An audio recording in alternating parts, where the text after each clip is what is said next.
Hello friends, আগের দিন ও আমাকে দিয়েছিল 10 টাকা আর আজকে আমি ওকে দেবো 20 টাকা। দেখি ও 20 টাকায় ঠিক কি কি খেতে পারে।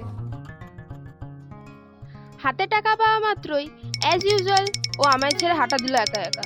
প্রথমেই চলে গেল ও আমাদের পাড়ার দোকানে।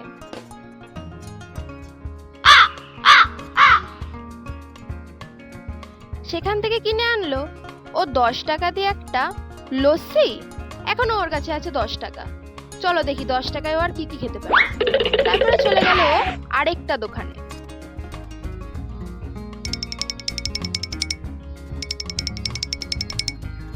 সেই দোকান থেকে কিনে আনলো 3 টাকা দিয়ে কিছু অদ্ভুত খাবার।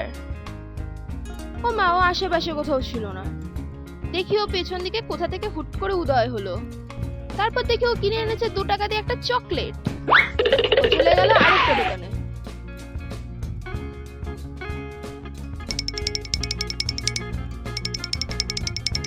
সেই দোকান থেকে কিনে আনলো 5 টাকা দিয়ে একটা কাটরি। আমরা ততক্ষণে কাটরি খাই, আর তোমরা কমেন্টে লিখে দিয়ে যাও ও 20 টাকা দিয়ে ঠিক কটা খাবার গেল। ততক্ষণের জন্য টাটা।